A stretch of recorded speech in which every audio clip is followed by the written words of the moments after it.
नमस्कार विद्यार्थी मित्रांनो, स्वागत आहे तुमचं गणित शिकूया या यूट्यूब चॅनलमध्ये. विद्यार्थी मित्रांनो, आपण इयत्ता 7वी गणित यामधील प्रकरण 4 कोन व कोनांच्या जोड्या या प्रकरणाचा अभ्यास करत आहोत. त्यामध्ये आज आपण पूरक कोन शिकणार आहोत. चला तर मग आजच्या व्हिडिओला आता आपण सुरुवात करूया. पूरक कोनाची माहिती घेण्याआधी आपण इथे ही आकृती बघा, जरा आठवू. यामध्ये जी दिलेली आहे ती आहे एका सरळ रेषेची. आता यामध्ये ही जी सरळ रेषा आहे ती आहे AB आणि त्यावरती हा T हा एक बिंदू आहे आणि त्यावर आधारित त्यांनी आपल्याला एक प्रश्न विचारलेला आहे. खरं तर दोन प्रश्न विचारलेत की हा कोन ATB हा कोणत्या प्रकारचा कोन आहे. तर हा सरळ कोन आहे, जे तुम्ही आधीच्या इयत्तेत आपण शिकलेलो आहोत. म्हणजे हा कोन T काय आहे, हा ATB कोन सरळ कोन आहे आणि हा T कोन किती माप आहे त्याचं 180 अंश, म्हणजे हे 180 मापाचा हा कोन आहे. आता आपण या माहितीच्या आधारावरती आपण आता पूरक कोन काय आहे ते शिकणार आहोत. आता इथे बघा,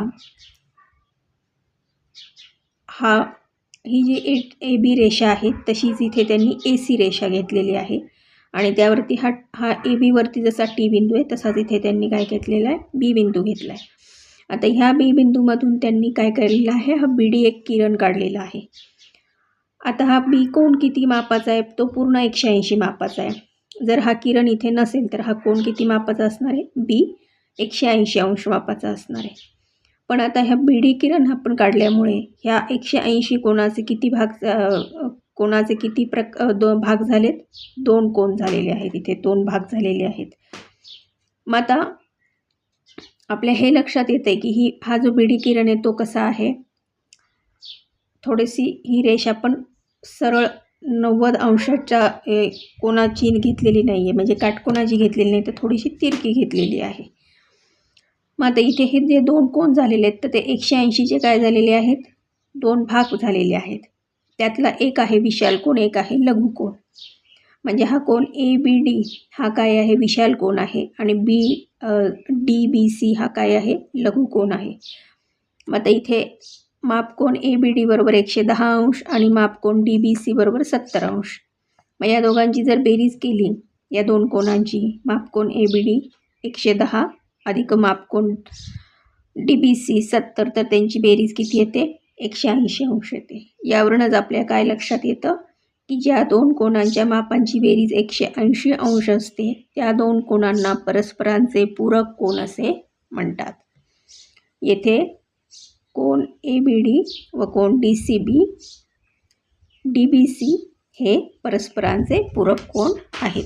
आता इथे ह्या दोन आकृत्या बघा, कोन PQR आणि कोन MNT. तर त्यांनी काय सांगितले, खालील आकृतीतील कोनांचे निरीक्षण करावं, चौकटीत योग्य ती संख्या लिहा. मग इथे माप कोन PQR किती दिले आहे त्यांनी, 110 अंश, आपण तो इथे लिहिला. माप कोन MNT किती दिला आहे, 70 अंश, तो आपण इथे लिहिला. म्हणून मग माप कोन PQR अधिक माप कोन MNT बरोबर 180 अंश, कारण 110 अधिक 70 किती होतात, त्यांची बेरीज 180. म्हणजेच यावरून आपण काय म्हणू शकतो, कोन PQR व कोन MNT हे परस्परांचे पूरक कोन आहेत. आता त्यांनी उदाहरणं दिलेली आहेत, ती आपण सोडवून बघूयात. उदाहरण क्रमांक 1 बघा काय आहे, 135 अंश मापाच्या पूरक कोनाचे माप काढा. आता पूरक कोनाचे माप आपण P अंश मानूयात. Xच्या ऐवजी त्यांनी काय घेतलं आहे, P घेतलेला आहे, P अंश मानूयात. मग आता पूरक कोनांची मापांची बेरीज आपण आत्ताच शिकलो, किती असते, 180 अंश असते. म्हणून मग 135 अधिक P बरोबर 180 अंश. म्हणून मग 135 अधिक P वजा 135 बरोबर 180 वजा 135. हे उदाहरण सोडवल्यावरती आपल्याला काय मिळतं, P बरोबर 45. म्हणजेच 135 अंश मापाच्या पूरक कोनाचे माप आहे 45 अंश. इथे हे अधिक 135 आणि वजा 135 हे काय होणार, कॅन्सल होणार, म्हणून P तसाच राहतो. 180 मधनं 135 गेल्यावर इथे 45 राहतात. याप्रमाणे हे उदाहरण सोडवलेलं आहे. आता इथे उदाहरण बघा, A अधिक 30 अंश व 2A अंश हे एकमेकांचे पूरक कोण आहेत, तर त्या प्रत्येक कोणाचे माप किती. मग आता ए अधिक 30 अंश अधिक 2 ए बरोबर 180 अंश, कारण आपल्याला पूरक कोण काढायचं आहे, त्याचं माप यापेक्षा 80 अंश असतं. मग आता हे 2a अधिक एचे 3a झाले. हे जे 30 आहेत ते काय इकडे अधिक आहे, तिकडे उजव्या बाजूला गेल्यावर ते काय होणार आहेत, डाव्या बाजूचे उजव्या बाजूला गेल्यावर वजा होणार आहेत 180 मधनं. म्हणून 3a बरोबर 180 वजा 30 150. म्हणून ए बरोबर 150/3. हे 3 इकडे गुणिले आहेत एला, ते इकडे जाऊन भागिले होणार, म्हणून ए बरोबर 50. ए बरोबर आपल्याला 50 मिळाली. आता ह्या एची किंमत आपण ए अधिक 30 अंशमध्ये ठेवायची, म्हणजे एच्या जागी एची ही किंमत 50 ठेवली, अधिक 30 केलं 80 अंश आलं.